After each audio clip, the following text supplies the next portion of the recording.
Hola, hola, Alex Comuniqueros, ¿qué tal? ¿Cómo estáis? Hoy, como os hemos prometido estos días, tenemos a un invitado muy especial, buen amigo, ya sabéis, de este programa, colaborador, alguien con un par de pelotas, todo hay que decirlo, con coraje, que se atreve a decir las cosas que a veces muchos, y yo me incluyo, no nos atrevemos a decir. Pero por eso es bueno tener a alguien con esa claridad, con esa lucidez mental, que diga las cosas como son y que ponga los puntos sobre las IES. Hoy tenemos aquí en el Instagram de Alex Comunica a Robert Martínez, a quien ya vamos a invitar para que se una a nuestra señal. Vamos a enviar invitación a Robert. Ya está invitado, entonces en breve Robert Martínez estará con nosotros. Recuerda que también puedes hacer preguntas, aquí en el Instagram, siempre está todo abierto, puedes hacer preguntas. Robert, valiente, ¿cómo Muy estás? bueno, Alex. ¿Qué tal? Oye, trabajas muchas horas, ¿eh? No paramos, y por eso hemos empezado un poquito más tarde, porque he acabado el directo en el YouTube y digo, venga, y ahora con mi amigo Robert aquí en Instagram. Bueno, Robert, yo estoy muy tranquilo porque el otro día paseaba yo por Barcelona y veo que ya se ha acabado todo, así que, bueno, ¿qué toca ahora por vivir? Bueno, es verdad que no solo aquí, sino que en muchos países ese fin de las restricciones que intuíamos que podía ser por esta época del año, aunque todavía están intentando sacar nuevas y tal, o sea que creo que el relato todavía no ha acabado del todo, no podemos lanzar todavía las campanas al vuelo, pero desde luego hay bastantes síntomas esperanzadores. Evidentemente, la narrativa ha cambiado hacia la guerra, hacia, afortunadamente y con muchas comillas, de momento solo es una guerra localizada en los pequeños países y creo que más allá del drama humano que se da sobre todo en refugiados y demás, seguramente hay bastante desinformación y se está exagerando más de lo que pensábamos. También tenemos aquí el tema del desabastecimiento que está llegando de una manera también un tanto sibilina e inesperada a través de la huelga de transportistas. No sé en qué acabará eso, pero tampoco le doy demasiado recorrido. Y si todo va bien, estamos muy cerca de esa tregua que pronosticábamos para las inmediaciones del 12 de abril. O sea, que ahora deberíamos ir a una época bastante tranquila, bastante calmada, aunque parece difícil de pensar viendo cómo está el panorama de convulso.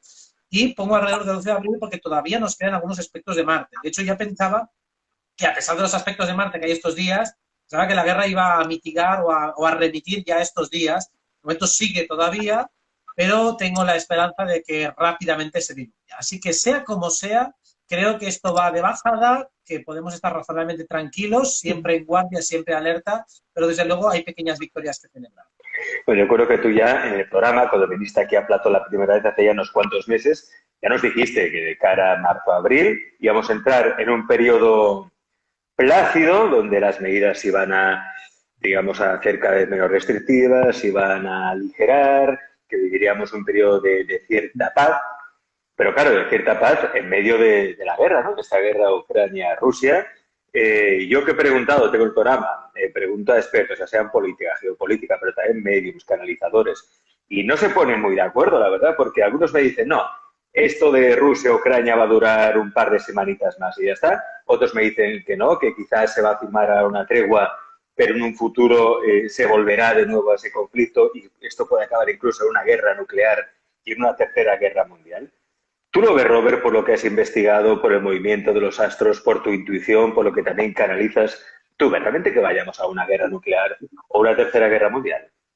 No, eso sí que seguro que no, por lo menos no le veo ningún tipo de recorrido. O sea, una cosa, ¿dónde creo que me puedo equivocar? Bueno, puede ser que dure más, pero aún así siendo una guerra bastante light, es decir, que apenas mueran civiles, que sea en un territorio muy localizado y que realmente no sea para tanto, es decir, que ya hay guerras ahora mismo, pues hay bombardeos en Siria, hay bombardeos en otros países donde el foco mediático no está puesto.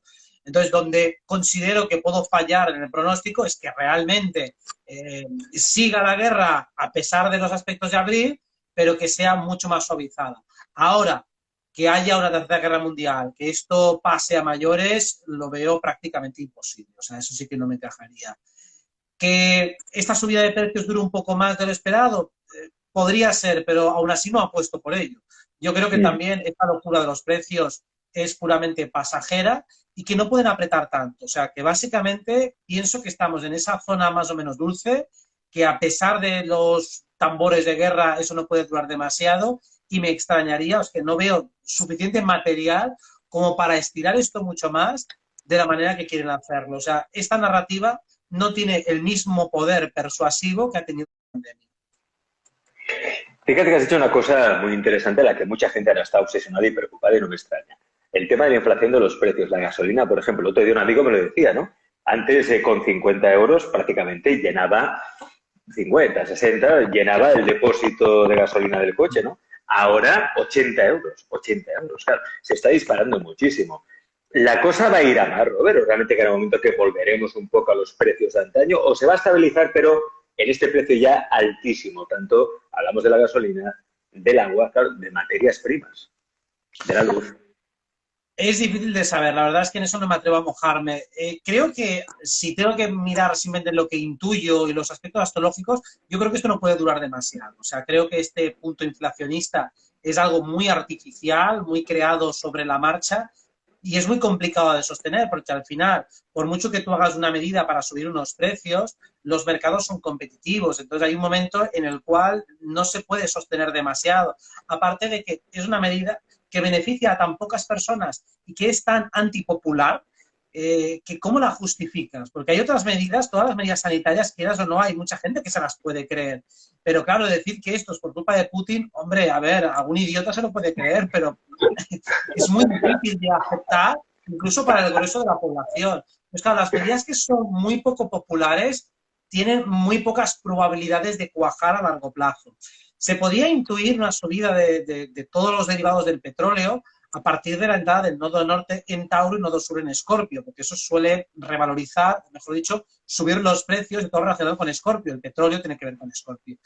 Pero claro, a mí no me parece que vaya a haber, o sea, que esta subida se pueda mantener. Lo que creo que pasará, aplicando simplemente la lógica, es que lo bajen un poco más, por supuesto que se mantenga cierta inflación, pero no tanta como la hay hasta ahora. O sea, lo que hacen siempre esta gente es, te subo, por ejemplo, un 200%, luego te lo rebajo un 100% y al final parece, bueno, pues no es para tanto. Pues esto es lo que veo más probable. Entonces, algo más razonable, pero ya te pega un sablazo.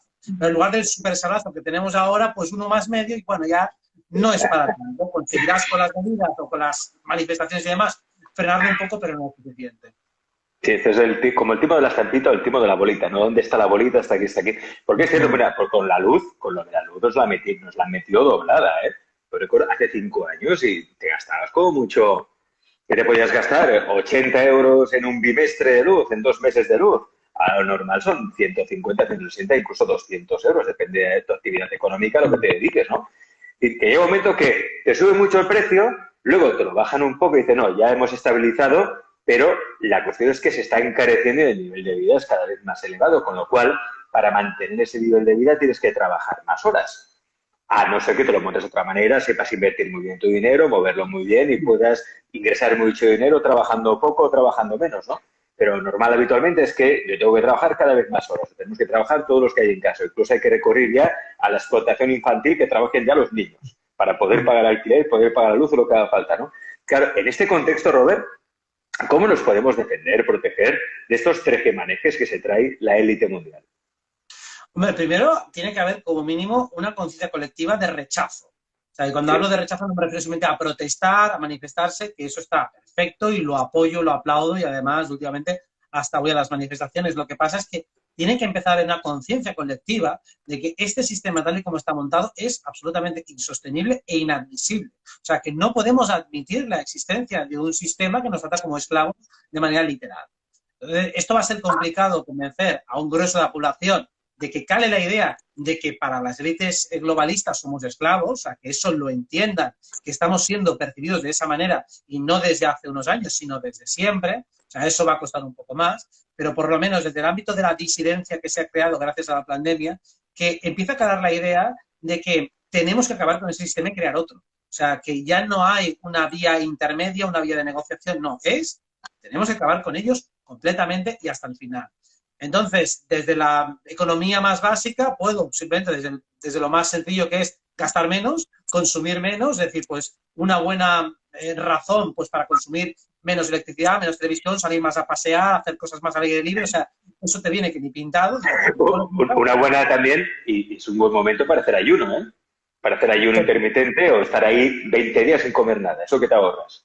Pues, por ejemplo, ¿no? Es decir, ese tipo de tareas que digo, que tú me lo pones complicado y todos los recursos me lo pones muy caro, digo, no, pues voy a comer menos, voy a hacer ayunos intermitentes, voy a estar pues todos los días con la luz apagada un buen rato y haciendo meditaciones y simplemente la parte que es inevitable por mi trabajo la voy a hacer, tampoco voy a gastarme tantísimo y la parte que no sea exclusiva, independiente de mi trabajo, esas horas, fuera. Pues estoy prácticamente sin luz, me quedo haciendo meditaciones, o me quedo haciendo libros, o salgo a un parque con un libro y me pongo a leer un libro con la luz natural. O sea, voy a intentar, en el caso de que realmente mi economía esté jodida, pues voy a gastar menos. Si puedo ganar más, evidentemente, pero eso ya es evidente que si te lo puedes permitir, te lo puedes permitir. Pero supongamos que vienes apurado, gasta menos durante un tiempo y ya verás cómo vas a oxigenarte mucho mejor. Estos son como las medidas que están imponiendo a Rusia de quitarles McDonald's, de quitarles porquerías. Y bueno, pues eso es mejor. Vaya bendición. Yo es que el otro día lo leía, ¿no? Que McDonald's anuncia que se va de Rusia. Digo, qué suerte tienen los rusos, la verdad. Porque está McDonald's, está también la Coca-Cola, creo, está Kentucky Fried Chicken, bueno, estas grandes multinacionales americanas, ¿no? Que parece que les van a hacer una gran putada, ¿no? La verdad es que les van a hacer un gran favor. Van a hacer que vivan mucho más años y con más calidad de vida. Eso está claro. Pues eso mismo, hay que entender que esas acciones del enemigo son realmente una bendición encubierta. Y el otro día lo comentaba, precisamente en una manifestación, que le damos las gracias precisamente al enemigo por tratar de sabotearnos, porque eso nos hace más fuertes, más autosuficientes, más ingeniosos. O sea, hay que aprovechar realmente las pirulas que nos intentan hacer para darles la vuelta a la situación, aprovechando la energía del otro. La energía del otro es, tú me pones la zancadilla y yo aprendo a saltar, tú me das un puñetazo y yo aprendo a esquivar o aprendo a encajarlo. Poco a poco me voy haciendo más fuerte y él se va haciendo más débil porque cada vez tiene menos mecanismos para poder chantajearme. Si yo no cedo al chantaje, si yo no cedo a la extorsión, si no cedo a la coacción, entonces ¿qué te queda? Te queda currar tú, que ya te toca, desgraciado. Yo creo que además esta gente con esos aspectos se tienen que estar ya cansando, tienen que estar ya agotados de montar una, montar la siguiente, montar la siguiente. Tiene que ser pesadísimo vivir así. Es que incluso hasta lo he constelado, de hecho lo hago muchas veces la constelación, venga, ¿cómo están los magos? ¿No? Y están hartos ya. O sea, tiene que ser cansadísimo ser tan psicópata. Porque es que no descansan nunca. A ver qué montamos, a ver qué liamos. Mucha gente, mucha polla, pero realmente todo el día ahí pendiente del trabajo. No es como cuando nos ponen las películas o las series de televisión, estos que trabajan para el FBI, que no descansan nunca. Que le llaman de madrugada, que en un caso no sé qué, y a las 3 de la mañana, y esta gente cuando descansa. No tiene nunca día libre. Por eso esos aspectos tienen que implicar una cierta tregua, que esta gente tiene que descansar algún día. ¿Tú crees que viviremos una séptima ola? Sí, vamos a ver. Más o menos en agosto, septiembre hay algunos aspectos que se parecen a los que ya tuvimos en 2021. Pero aún así, dudo mucho que cuaje bien por varios motivos. Primero, que esos aspectos son parecidos pero más débiles. Segundo lugar, también en Brasil, en Argentina, países del hemisferio sur, también están quitando las restricciones. Es decir, me comentaron el otro día una consultante que en Brasil ya han quitado las mascarillas. En Francia han quitado el pase sanitario. Mira que han estado meses poniéndolo y lo han quitado allí. Claro, estamos hablando de países, incluso en Argentina creo que también han retirado el pase o estaban a punto de hacerlo. En Irlanda también, que era uno de los países que se puso más duros en cuanto a medidas restrictivas.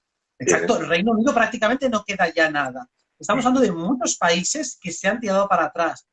¿Puedes volver a meterlo? ¿Puedes volver a poner un toque de queda? Sí, pero ya no es lo mismo. Ya se ha instaurado esa imagen de mucha gente sin mascarilla, incluso en el tren. He visto ya bastantes veces, estando sin mascarilla, mucha gente dentro de un tren, dentro del transporte público. Y claro, eso ya es una imagen que es muy complicado volver atrás. Yo creo que, bueno, ya la parte más dura, creo que ya la vivimos hace bastante tiempo, no hay indicios para pensar que vamos a volver a lo mismo y tampoco astrológicamente se sustentaría un incremento real de las presiones que pueda llegar a cuajar. O sea, que lo intenten, por descontado que lo van a intentar porque esta gente es idiota y no para, pero que vaya a funcionar lo tengo, vamos, claro que no, lo veo muy complicado. Claro, porque si ahora, vamos a imaginar, ¿no? A ver, vamos a intentar meternos en la cabeza de estas élites. ¿Con qué más nos pueden controlar, amedrentar, acojonar? Cambios, bueno, todo el tema del cambio climático, si tú consigues crear, por ejemplo, una lluvia ácida o como pueden con geoingeniería crear todo tipo de situaciones climáticas anómalas, allí puedes introducir algún tipo de tóxico muy visible y decir, pues ahora no podéis salir de casa. Estos días, por ejemplo, que ha estado el calima aquí en gran parte de España, si ahí le agregas, digamos, un extra tóxico, puedes acojonar a la población porque realmente tú vas a sentir una irritación en la garganta, vas a tener problemas de respiración y eso realmente es un problema real. Entonces, a partir de ahí tú puedes justificar otro tipo de medidas. O sea, si tú puedes realmente, vamos a suponer que ese fenómeno es natural, pero puedes crear algo así, parecido a artificial, o puedes aprovecharte de un fenómeno natural y amplificarlo, potenciarlo para expandir otro tipo de tóxicos, entonces tienes una narrativa justificativa superior. Puedes seguir con esto mucho tiempo. Eso te da, bueno, una vía de exploración prácticamente ilimitada. Así que si lo sanitario, que yo creo que ya eso está bastante apretado, es complicado volver a estirarlo más. O sea, ya hay demasiadas miradas ahí puestas, demasiados informes comprometedores, demasiadas caídas en bolsa de las principales compañías farmacéuticas. Creo que toca y urge un cambio de narrativa. Y lo de la guerra es muy complicado simpatizar con ello, porque claro, lo mismo de vale, hemos aprovechado toda esta coyuntura para fomentar la solidaridad de unos, para intentar pues que la gente, bueno, al fondo todo el mundo quiere que acabe la guerra, entonces no puedes tampoco crear fácilmente una división allí. O sea, todo el mundo está de acuerdo en que no quieres que haya guerra. Como mucho, la gente se posiciona únicamente a favor de Ucrania y en contra de Rusia, pero es una polaridad muy vana porque nosotros, los disidentes, no estamos a favor de Rusia, estamos a favor de que finalice la guerra, pero no hay un bando realmente pro-Rusia, hay simplemente un bando antiguerra, en el que estamos todos los demás, estamos todos, y simplemente hay algunos que siguiendo de manera literal lo que dice la televisión, pues cree que la cuestión está en apoyar a Ucrania y ya está, cuando realmente es un conflicto creado por los mismos de siempre, donde todos son comparsas. Un conflicto ¿con qué sentido? ¿Con qué fin? Bueno, ya lo estamos No. viendo. Yo creo que, a ver, el más obvio desde mi punto de vista tiene que ver con el intento de creación de un ejército mundial. O sea, dentro del nuevo orden mundial, el objetivo es gobierno único, moneda única y también ejército único, una policía del mundo. Entonces, si tú creas un conflicto en Europa, en ese siglo XXI, donde aparentemente ya quedaba un poco lejos la guerra de Yugoslavia, de Bosnia, de Kosovo y demás, crear un conflicto aquí en Europa, un conflicto militar, dices, hombre, debería haber desde el imaginario colectivo, pues una especie de policía europea que puede intervenir. Porque claro, si la OTAN no puede intervenir, que si Naciones Unidas no puede intervenir de una manera clara y rotunda para acatar ese conflicto, pues lo que se va a proponer desde varias instancias, aparte de todo el tema económico para subir, como excusa para subir precios y demás, sería creación del ejército. Y luego también, que tampoco creo que vaya a funcionar porque se está intentando, es para los ciudadanos ucranianos se están condicionando las ayudas de guerra a el hecho de tener un pase identitario de esos digital en el cual tienen que llevar pues actualizada la cartilla de lo que ya sabemos, con todas las correspondientes que ya sabemos, pues todo esto, ¿no? Ese pase intentan introducirlo otra vez como chantaje para que todo buen ciudadano se registra en el sistema, forma parte de porque si no, no va a recibir ni siquiera ayuda como exiliado de guerra o como lo que sea. Pero eso lo veo muy forzado, eso va a ser muy complicado que funcione bien, porque además lo estás intentando meter en una guerra, hombre, es tan barrio bajero, tan ruin, que no sé si la opinión pública lo va a ver bien. Bueno, yo creo que la gente ya llegará a un momento que no tragarán. No tragarán ya con este tema, tragarán seguramente con otros, ¿no? Mira, hoy estaba precisamente, hoy en el programa hemos entrevistado, Robert, a Ana Casabayó, que es la madre de un niño curado de autismo. Es decir, ella, el sistema, los médicos, el sistema, le dijeron, no, son niños autistas y va a estar toda la vida siendo autista. Es decir, que, bueno, acéptelo y resígnese, ¿no? Ella no se resignó, empezó a investigar, le cambió la dieta, le cambió la alimentación, le cambió fisioterapia emocional, aplicó también astrología, reiki, naturopatía, múltiples conocimientos, ¿no? Bueno, pues ahora el niño no tiene autismo, ya no tiene síntomas de autismo. En el colegio le han dicho, no, es que, claro, tu hijo aquí pone que es autista, pero es que se relaciona con los demás como si fuera un niño absolutamente normal, no tiene ningún síntoma de autismo. ¿Qué quiero decir con esto? Ella ha hecho un análisis de lo que realmente embota nuestro cerebro e impide su desarrollo, lo cual nos convierte en seres y personas más dóciles y más obedientes, ¿no? Y ella habla, por una parte, de la alimentación, sobre todo el azúcar, el elemento azúcar es lo que hace que realmente se embote el cerebro, se vuelva demasiado rígido, pierda esa plasticidad. Y además de eso, ella habla de las tablets, los móviles, la era de la notificación, ¿no? De las notificaciones eternas que vivimos, que estamos todo el día conectados a la pantallita. Es decir, que ya nos están preparando para esta sociedad de 1984, Mundo Feliz de Aldous Huxley. Es decir, que vamos ya en esa dirección si no reaccionamos a tiempo, Robert. A ver, todos esos elementos son coadyuvantes, es decir, que contribuyen precisamente a ese atontamiento. Lo que pasa es que yo creo que hay otros previos mucho más potentes, porque desde mi punto de vista, cuando yo era adolescente o cuando era niño, la sociedad estaba igual de aborregada que ahora. O sea, yo no he visto un deterioro mayor en los últimos años, yo veo lo de siempre, solo que por motivos distintos. Es decir, antes no había tanta televisión, pero la gente seguía condicionada por otras cuestiones, algunos más de corte religioso, otros político, otros simplemente social, ¿no? Por estar a la moda. Y yo veía exactamente el mismo nivel de aborregamiento, solo que, insisto, por otros motivos. Recuerdo en mi clase de más, cómo la gente, pues, eran todos del Barça y odiaban a la gente del Madrid. Yo quería que alguien me explicara por qué había que odiar a los de Madrid y nadie sabía por qué explicarme por qué. Digo, esto es un equipo de fútbol entre dos partidos, entre gente que además, entre ellos los jugadores, tampoco se odian.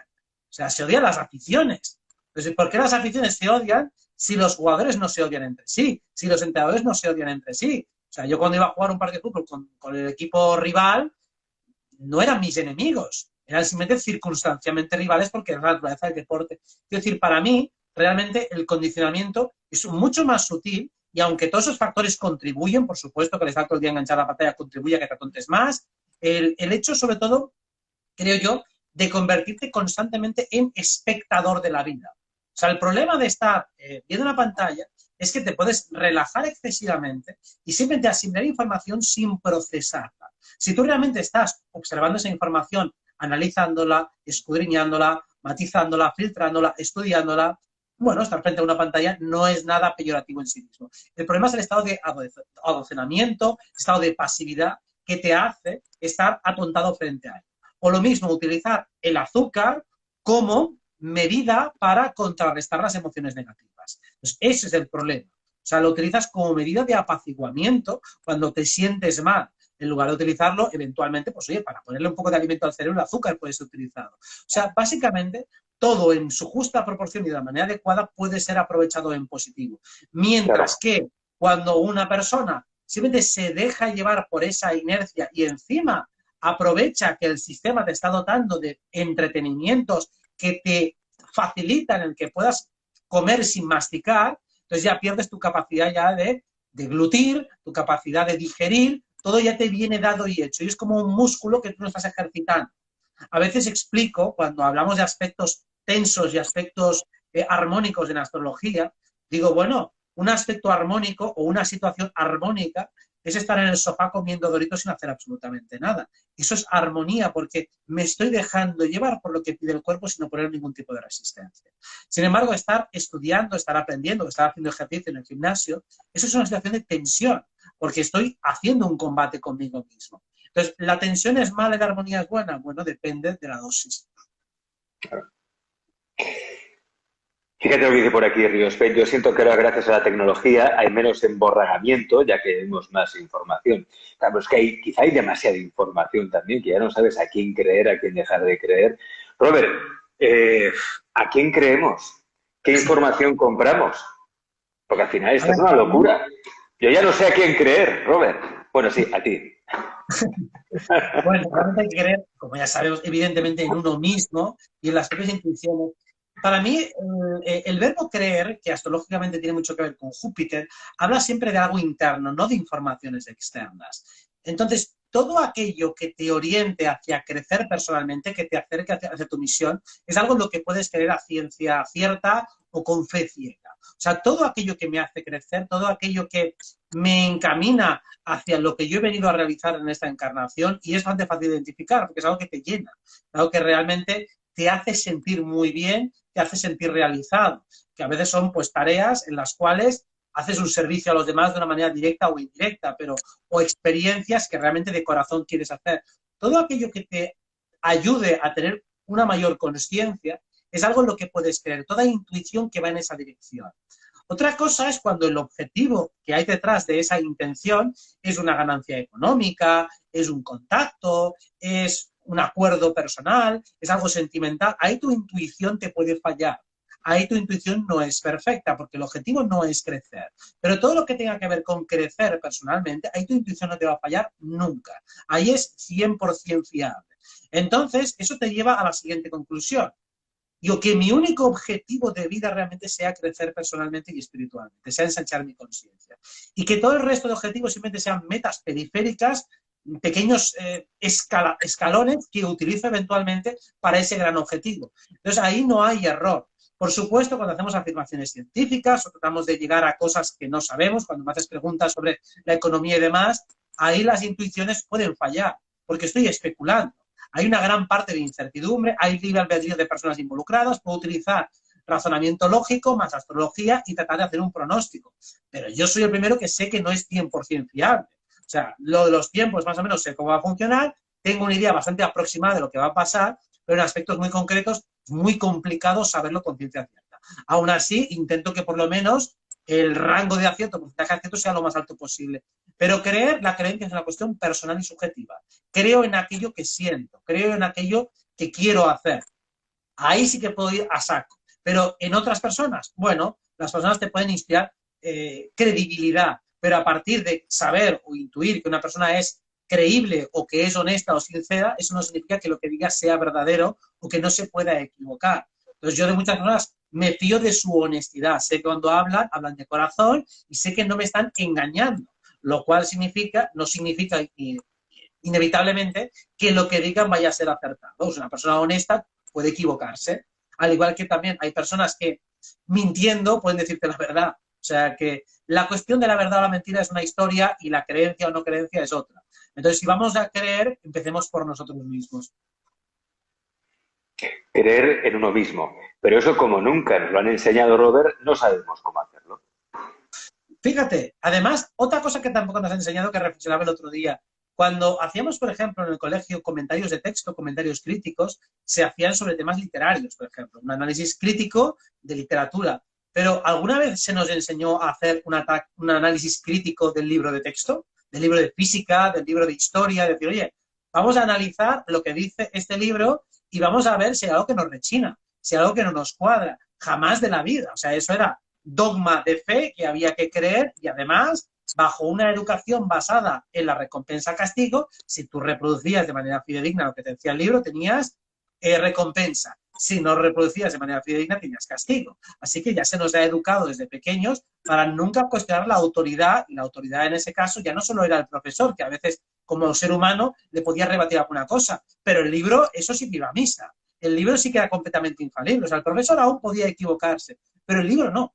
Lo que decía el libro siempre es cierto, siempre ha sido verdadero. Entonces, todo aquello que está publicado y escrito por una autoridad automáticamente es verdadero. Por eso la gente te dice, ¿y cuáles son tus pruebas? ¿Cuáles son tus fuentes? Es decir, ¿cuál es el libro que está validado por una autoridad que te avala? Porque si no hay libro, y ya sea libro, paper, estudio o documentación académica acreditada, eso que te están diciendo lo puedes haber inventado. Y en el caso que te lo hayas inventado, es automáticamente falso. O sea, básicamente nunca se nos ha enseñado a creer nosotros mismos porque nos han obligado a creer lo que decía el libro. Entonces, como se nos han obligado para eso, ya han condicionado nuestro devenir académico o incluso se dice fracaso escolar a aquel que no memoriza lo que dice el libro y lo reproduce de una manera fidedigna, entonces, ¿cómo vas a confiar en ti mismo si te han enseñado que eso equivale a engañar, a ser un vendedor de humo o a ser un estúpido o un pretencioso y un soberbio y un arrogante? ¿Quién te habrás creído tú para confiar en ti mismo, hacer deducciones propias y soltarlas como si fuera una verdad? Pues entonces ya no les creemos nada de lo que nos hayan contado. Mira, el otro día tuvimos el sábado aquí en Ales Comunica, aquí haciendo un taller privado, tuvimos a un buen amigo tuyo también, David Parcerisa, Rimbel No sé. 35. Y bueno, le hicieron muchísimas preguntas. Una de ellas era sobre el universo, sobre la Tierra, si es plana, si es esférica, semiesférica, y él hizo una afirmación, dijo, sinceramente, sencillamente dijo, es que el universo no existe, la Tierra es plana, el universo no existe y nada de lo que nos han contado es cierto. La NASA es una pantomima, la Luna ni siquiera existe. Es decir, claro, una serie de afirmaciones que dices, hombre, pues empiezas a escuchar gente, científicos incluso, que sostienen estas teorías y es muy razonable lo que dicen, con lo que al final no sabes realmente con qué quedarte, ¿no? La Tierra es plana, el universo no existe, pues ¿qué existe al final? Bueno, a ver, eso, como hemos dicho, son cuestiones que nosotros de manera directa no podemos corroborar. Así que lo que podemos hacer sí que es investigar y cuestionar lo que nunca habíamos cuestionado, y hablo de una manera muy genérica, ¿no? Pero vamos a cuestionar los libros de texto, vamos a cuestionar lo que se nos han explicado en las universidades. ¿Por qué? Porque es muy sencillo. Simplemente con afirmaciones más banales y más operativas que hemos visto en nuestra vida cotidiana, lo que nos explican en cualquier carrera muchas veces no se corresponde con lo que luego nos encontramos en el escenario laboral. Entonces, bajo esa extrapolación, si yo como politólogo me explican solo una pequeñísima parte de cómo funciona el mundo dentro de la política, una parte minúscula, reducida, y cuando no menos me explican el circo sin decirme que es un circo, o sea, los profesores aparentemente se creen las tonterías que me están diciendo, se creen que realmente los políticos son los representantes del pueblo y que son escogidos por sus capacidades. Entonces digo, a ver, si tú me estás contando ese cuento, ¿en cuántas cosas me has mentido más? Entonces, cuando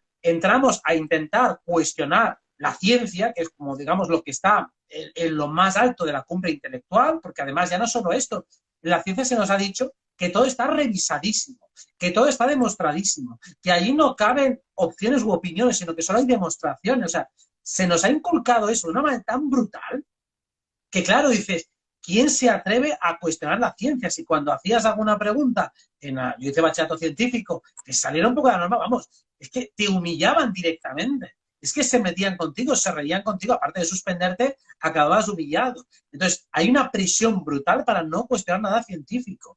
Y claro, dentro de lo que es la ciencia, la NASA está en la cumbre.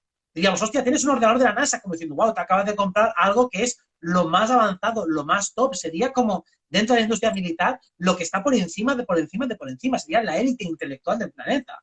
Claro, a partir de ahí, cuando tú empiezas a detectar que la NASA es una farsa, empiezas a detectar que las observaciones a larga distancia no coinciden con lo que dice el modelo, dices, hostias, ¿hasta dónde llega la mentira? No es que todo sea falso, pero desde luego hay un porcentaje altísimo de mentiras. O sea que si intuíamos que podía haber un 5%, pues a lo mejor es muchísimo más, puede ser un 50, un 60, por lo menos en las premisas fundamentales a partir de las cuales se generan las teorías. La teoría de la evolución no es muy difícil entender que es falsa, o por lo menos que no es como nos han contado. La teoría del Big Bang no es demasiado complicado entender que el origen de los planetas y que toda esa configuración que se ha creado en lo que llamamos universo, sistema solar, que eso no puede ser por azar. O sea, a partir de ahí tenemos muchas pruebas indirectas que nos hacen sospechar que ese modelo es falso, demasiadas pruebas indirectas.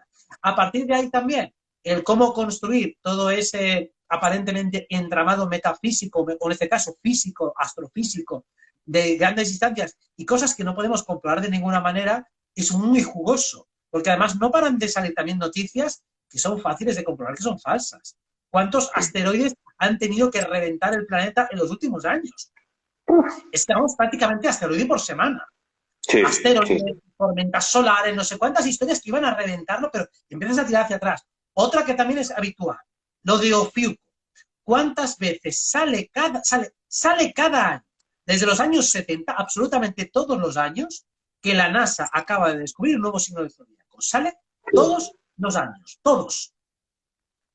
Claro, obviamente es un bulo, o sea, es mentira todo esto. O sea, se inventa que se ha sacado un nuevo signo del zodiaco, que no funciona de esa manera, lo he explicado muchas veces. Es igual, no entremos en el tema. Pero cada año sale esa tontería. Entonces dices, esta agencia no es fiable. O sea, y después vemos que dentro de la astrofísica, digo, ¿cuántas cosas puedes comprobar directamente? Bueno, lo que puedes comprobar con el telescopio, pues sí, es cierto, pero de ahí extrapolar todo lo que nos están diciendo, bueno, ahí hay kilómetros y kilómetros de actos de fe.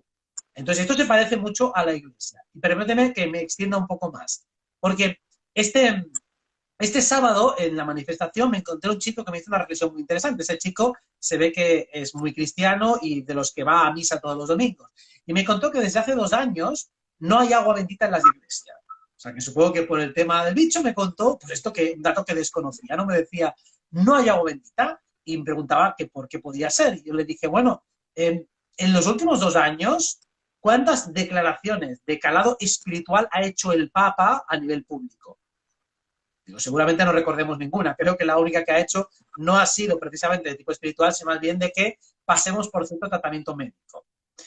¿Eso qué significa a mi modo de ver? Que lo que se está intentando y se está buscando es cambiar las religiones basadas en lo espiritual por una religión cientificista, donde tú eres demasiado necio y demasiado ignorante como para entender esas ecuaciones, con mucho puedes aceptarlas y ya está, no tienes acceso al material probatorio, no tienes acceso a la experimentación directa y por lo tanto tú no eres científico. Solo es científico el que memoriza datos, el que los aprende y el que los repite, pero no el que experimenta. Por eso los terraplanistas dicen, otros son científicos. Digo, pero coño, se están experimentando. Están saliendo a la calle a hacer pruebas. Están cuestionando. Eso es verdadera ciencia. No reproducir. Yo soy muy científico porque yo también me sé aprender las ecuaciones de memoria y sé entender su lógica. Y aún así, eso no considero que sea ciencia. Es otra cosa. Fíjate, por aquí estaban haciendo hace muchísimos comentarios, pero había 2 o 3 comentarios interesantes que decían, a ver, pero si el universo no existe, ¿la astrología dónde queda? Tampoco existe la astrología.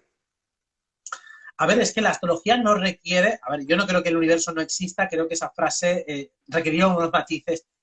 Creo que lo que quiere decir es que el universo, o mejor dicho, lo que hay fuera del domo, fuera de la Tierra, no tiene por qué ser lo que nos han contado. O sea, es espacio infinito. Y creo que cuando dice que lo que no existe es espacio infinito, con esas galaxias, con esos clústeres, o sea, que lo que vemos desde aquí es lo que vemos y a partir de ahí podemos especular sobre qué hay fuera. Si es que realmente hay fuera o si realmente lo que tenemos es una barrera que conecta con otra dimensión. O sea, básicamente lo que vamos a cuestionar es toda la astrofísica, todo ese universo físico que va más allá de lo que podemos observar. O sea, una cosa es lo que se puede observar con telescopio, esos, digamos, haces de luz o cuerpos celestes que se van moviendo siguiendo una regularidad, eso lo podemos corroborar que es cierto. Ahora, ¿qué son? Si son rocas, si no son rocas y tal, eso es lo que podría ser discutible. Ahora, que tenemos unos cuerpos celestes, a los que se llamaban cuerpos errantes o planetas errantes, o no me acuerdo cómo se llama el nombre, bueno, estrellas errantes, eso. Estrellas errantes, a los que llamamos planetas, que son los que configuran la astrología, eso es cierto. Ahora, ¿qué son? ¿Son rocas? ¿Son hologramas? ¿Qué son realmente? Eso yo no me atrevo a afirmar lo que es. Ahora, que eso está relacionado con lo que pasa aquí, eso te lo afirmo rotundamente. Eso lo sé al 100%. Estoy completamente convencido porque lo he comprobado demasiadas veces y lo sigo comprobando cada día y lo pongo a prueba de 1000 maneras y no hay vez que me falle. Así que hay una relación entre esas luces que vemos en el cielo y lo que pasa aquí, que esa relación es fractal, que hay una relación de significado y que entendiendo la lógica de cómo funcionan esos patrones arquetipales, entiendes este mundo de aquí abajo, para mí eso está 100% demostrado. Ahora, la realidad astrofísica de lo que hay ahí arriba y la concordancia que tienen con lo que dice la NASA, eso sí que lo pongo completamente en entredicho. Bueno, yo eso opino igual que Robert. Quien se haya hecho una buena carta astral, una buena carta natal, sabe que eso funciona, es así, se reflejan las tendencias, el carácter, la personalidad, incluso hechos futuros que te pueden pasar por la revolución solar, etcétera, etcétera. Eso sí, claro, si te han hecho la carta natal, la carta astral, ¿cómo te la tienen que hacer? Y te la tienen que interpretar. Claro, por aquí estoy leyendo también muchos comentarios, Robert, que van en la línea de la inteligencia artificial, de cómo nos manipulan, cómo nos controlan. Vamos, que poco menos somos como Keanu Reeves enganchados a la Matrix. Sí, desde luego, todo está orquestado para, tal y como es en un lugar, es en otro. O sea, la ley del fractal te dice que tal y como es adentro es afuera, como es arriba es abajo. ¿Cuál es el equivalente a una inteligencia artificial? O sea, ¿cuál es ese fractal? ¿Con qué se relaciona? Con nuestra mente mecánica. La persona que está dormida, ¿qué hace? Repetir una programación. ¿Qué hace una inteligencia artificial? Repetir una programación. Cuando la gente está, digamos, muy manipulada, hay un momento que ya ni siquiera necesita de conectarse a la fuente. Es decir, la fuente en el día como la televisión, la radio o el medio de comunicación. Está tan sincronizado en esa mente de colmena que reacciona igual a los eventos que otros individuos sin haberse puesto de acuerdo entre ellos. O sea, eso es el equivalente a la inteligencia artificial, esa mente de colmena, ese egregor colectivo. Esto es un fenómeno que yo observé hace muchísimos años. el ver que las personas que estaban marcadas por un determinado sesgo ideológico del tipo que sea, reaccionaban igual ante un evento nuevo. Por ejemplo, acaba de salir una noticia ahora mismo, le preguntabas a una persona y reaccionaba así. Al cabo de un rato le preguntabas a otra que no había visto la noticia y reaccionaba exactamente igual. Y hacía las más palabras, las más reflexiones, todo igual. Y digo, eso ya no es simplemente una programación directa, es una programación indirecta. Y aparte hay algo energético. Hay ese egregor colectivo, esa mente de colmena que les ha unificado.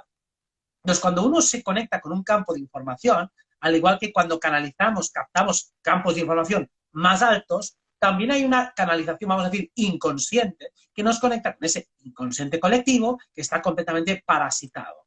Entonces, una persona normal y corriente está completamente conectada con eso. Eso es lo más parecido que tenemos a esa inteligencia artificial. La inteligencia artificial simplemente es una programación mecánica digital de lo que es ese egregor mecanista orgánico que se crea alrededor de los seres humanos en ese inconsciente colectivo. Así que nosotros podemos salir de ahí o podemos colarnos en otro. Es lo que llamamos un desplazamiento del punto de encaje. Cada filosofía, cada ideología, cada sesgo perceptivo crea su mismo egregor. Perdón, ¿estás escuchando bien? Creo que tienes interferencia. ¿Me oyes bien o no, Alex? A ver, un momento, es que decían que no se... A ver si estáis por los auriculares. Un momentito. ¿Ahora? Sí. ¿Me oís bien? ¿Ahora sí? Bueno, quizá me oye mejor ahora. Vale, sí. Ahora, bien, hablábamos de esto del egregor, de cómo construimos nuestra propia realidad. Antes teníamos por aquí al doctor Alaya, que también dentro de poco tendremos aquí en el programa, que decía Mira, que lo que tenemos que hacer es pasar de ellos y crear nosotros nuestra realidad, ¿no? Porque es cierto, es decir, cada cual se crea su realidad. Yo hoy lo hablaba con un amigo y decía, yo es que he vivido la vida, es decir, mi vida no ha cambiado nada.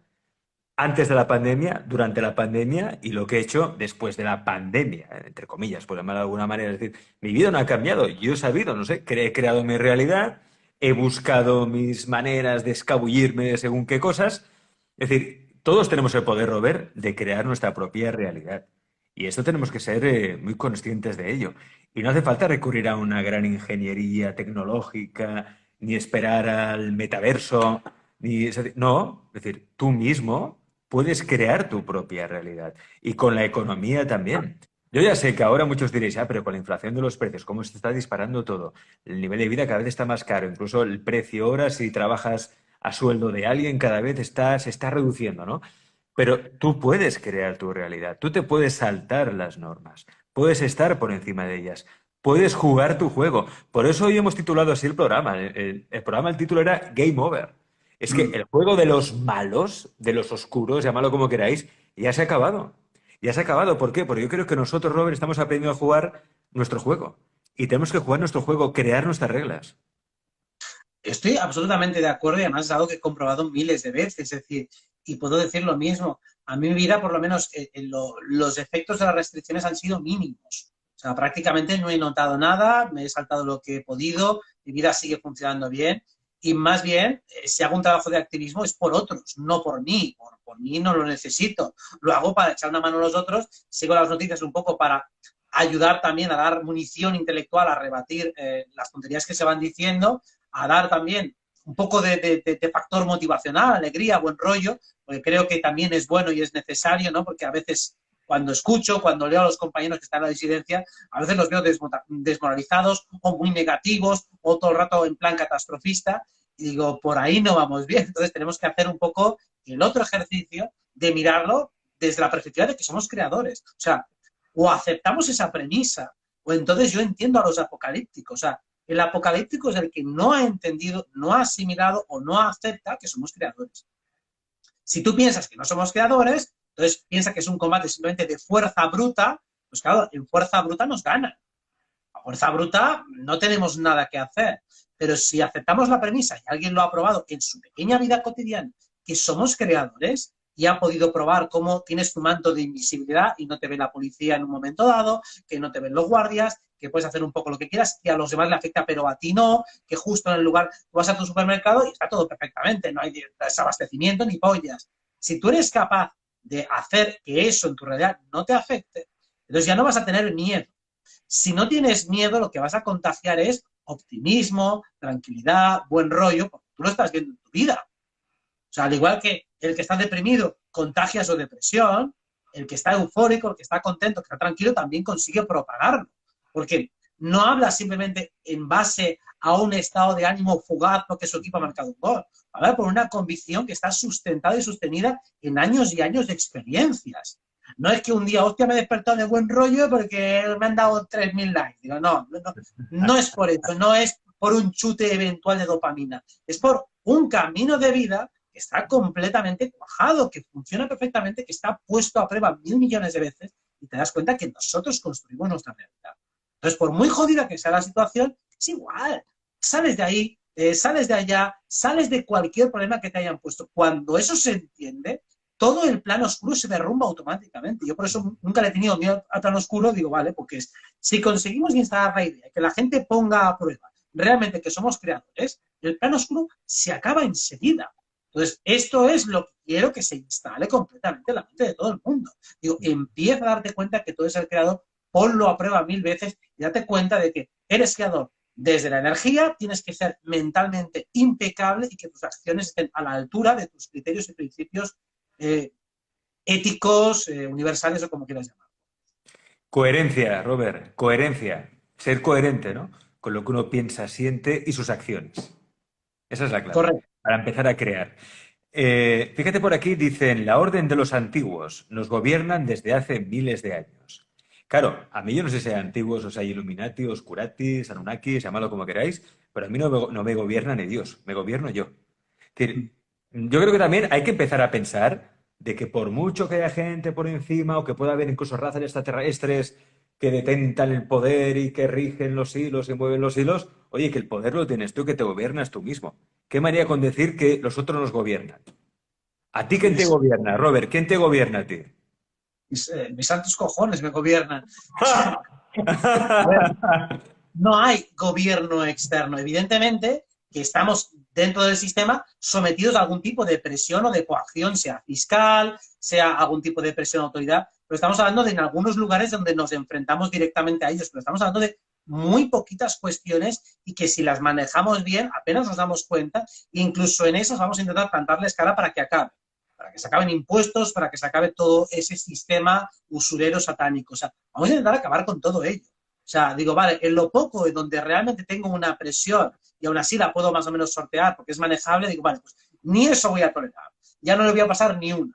Entonces vamos a ir poco a poco, por eso también veía que aquí hablaban un poco de la ley natural y demás. Yo creo que esa emancipación del sistema, ese darnos cuenta de que no les debemos nada ni que tenemos que hacerles caso a lo que nos quieren imponer, creo que cada vez es más imperativo. Así que no vamos a aceptar ningún gobierno por parte de nadie. El gobierno es uno mismo. Y es más, en las cosas verdaderamente importantes somos totalmente soberanos. Por eso todo el camino empieza por aquello que está bajo tu control. El gran problema que tiene casi todo el mundo es que empieza el camino tratando aquello que no puede controlar, aquello que está más lejos, y desoyendo aquello que sí que tienes cerca. Tú puedes controlar tu respiración, puedes controlar tu mente, puedes controlar tus estados de ánimo. Empieza a trabajar desde esa alquimia interior. Desde allí es mucho más fácil crear tu realidad. Porque, vamos a poner un ejemplo, ¿en qué se basa la sanación energética? Cuando hacemos un tipo Reiki, una sanación pránica es, ¿vale? Yo capto el cuerpo energético de otra persona. Pongamos que soy extremadamente sensible y empatizo contigo y capto, eventualmente, imagínate que estás triste. Si yo esa tristeza la siento en mí y soy capaz de transformar en alegría, yo le estoy traspasando a tu cuerpo energético ese código de alegría. Te digo, mira, esa tristeza que tú tienes se transforma de esta manera en alegría. Cuando yo soy capaz de hacer esa alquimia con todas las emociones, es muy fácil no deprimirse nunca. Es muy fácil no desesperarse nunca, pase lo que pase. ¿Por qué? Porque ya tienes la manera de resolver en ti aquello que pueda tener también el otro. Y todo al final, todas las emociones son derivaciones del amor. Y el amor, si quieres lo definimos, pero todas las emociones, las negativas, son derivaciones del amor. Hacemos un poco una definición, ¿no? Me encanta eso que dices, porque es cierto, ¿eh? Incluso el miedo es amor muchas veces, porque viene de la falta de amor y viene también de la llamada de atención, porque necesitamos amor. Sí, el amor es la emoción primigenia. Hay que volver a... Es la emoción base. Entonces, entendemos amor como todo deseo de gratificación es en el fondo una forma de amor. El amor expresado en lo corporal y en el sistema nervioso es lo que llamamos placer, por ejemplo, ¿no? Entonces yo amo esta sensación placentera. Mientras que el dolor, que vendría a ser esa ausencia de placer o lo contrario al placer, la sensación contraria, es una derivación del amor, sería una falta total de amor. Es cuando me falta ese amor, cuando estoy muy lejos de ese amor corporal, le llamo dolor. O cuando hablamos de tristeza, que es una frustración acumulada.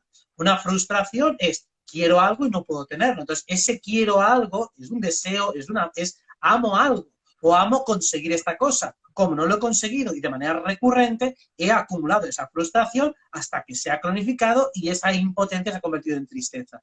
Todo realmente es amor.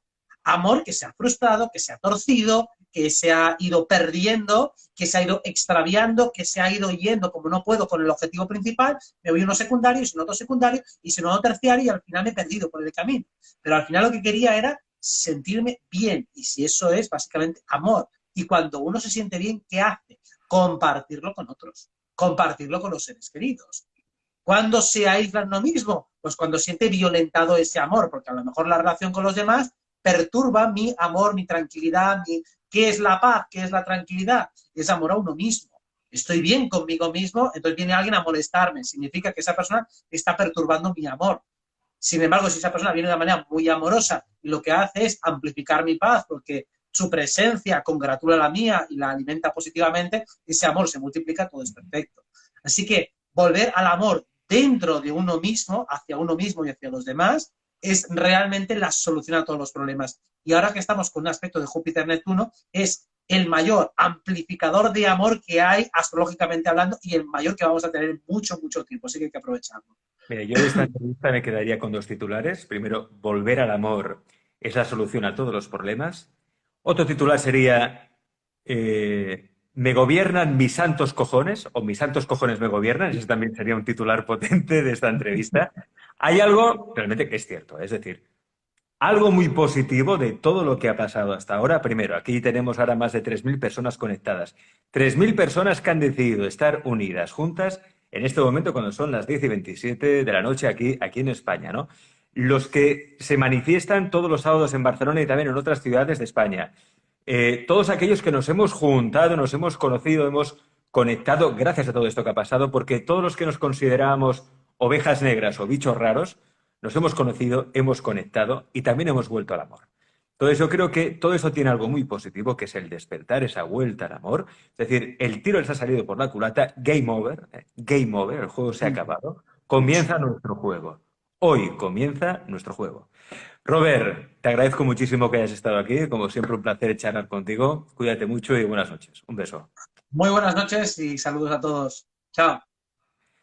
Y nosotros seguimos con los directos dentro de nada en YouTube. En una media hora contaremos con Gudi Müller, que es una medium canalizadora que nos va a hablar de, bueno, de todo lo que puede pasar, de las 3 olas, bueno, información que también puede ser de vuestro interés, información canalizada con mensajes también, bueno, que ha captado de seres, entidades de tipo extraterrestre. Pues Gudi Müller estará con nosotros a las 11 de la noche en el canal de YouTube de Alex Comunica. ¿Dónde nos encuentras? Alex Comunica en YouTube, a las 11 con Gudi Müller. Os esperamos. Hasta ahora.